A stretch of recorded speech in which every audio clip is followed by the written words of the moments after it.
ದೊಡ್ಡ ಮನೆ ಹುಡುಗ ಯಾವ್ಯಾವ ಥಿಯೇಟರ್ನಲ್ಲಿ ರಿಲೀಸ್ ಆಗ್ತಿದೆ ಅಲ್ಲೆಲ್ಲ ಪುನೀತ್ ರಾಜ್ಕುಮಾರ್ ಅವರ ಕಟ್ಔಟ್ ಅಂತೂ ಸಖತ್ತಾಗಿ ಮಿಂಚ್ತಾ ಇದೆ. ಆದ್ರೆ ಅಂಬರೀಷ್ ಅವರ ಕಟ್ಔಟ್ ಅಂತೂ ಎಲ್ಲೂ ಕಾಣಿಸ್ಕೊಂಡಿಲ್ಲ. ಅದಕ್ಕೆ ಕಾರಣ ಕಾವೇರಿ ಹೋರಾಟದಲ್ಲಿ ಭಾಗವಹಿಸದೆ ಜಿಲ್ಲೆಯ ಜನರ ಕೆಂಗಣ್ಣಿಗೆ ಗುರಿಯಾಗಿರುವ ಶಾಸಕ ಹಿರಿಯ ನಟ ಅಂಬರೀಷ್ ಅವರಿಗೆ ದೊಡ್ಡಮನೆ ಹುಡುಗ ಚಿತ್ರದ ಪೋಸ್ಟರ್ನಿಂದ ಗೇಟ್ ಪಾಸ್ ನೀಡಲಾಗಿದೆ.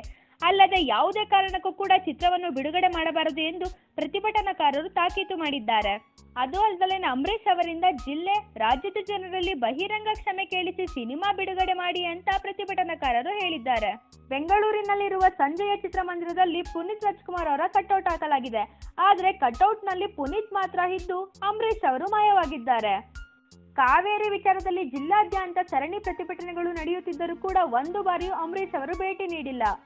ಈ ಬಗ್ಗೆ ಜನರಲ್ಲಿ ತೀವ್ರ ಅಸಮಾಧಾನವಿದ್ದು, ಈ ಹಿಂದೆ ಇದೇ ಚಿತ್ರಮಂದಿರದಲ್ಲಿ ಅಂಬರೀಷ್ ಭಾವಚಿತ್ರವಿದ್ದ ಹ್ಯಾಪಿ ಬರ್ತ್ಡೇ ಚಿತ್ರದ ಕಟ್ಔಟ್ ಅನ್ನು ಪ್ರತಿಭಟನಾಕಾರರು ಕಿತ್ತೆಸೆದು ಬೆಂಕಿ ಹಾಕಿದ್ದರು. ಹಾಗಾಗಿ ಅಂಬರೀಷ್ ಅವರ ಕಟ್ಔಟ್ ಔಟ್ ಆಗಿದೆ. ಈ ವಿಡಿಯೋ ಕ್ಲಿಪ್ ನಿಮಗೆ ಇಷ್ಟ ಆಯ್ತಾ? ಮತ್ತೇನು ನೋಡ್ತಿದ್ದೀರಾ? ಬೇಗ ಬೇಗ ಲೈಕ್ ಮಾಡಿ, ಕಮೆಂಟ್ ಮಾಡಿ. And for further updates subscribe to ನಮ್ಮ KFI, that is ನಮ್ಮ ಕನ್ನಡ ಫಿಲಂ ಇಂಡಸ್ಟ್ರಿ.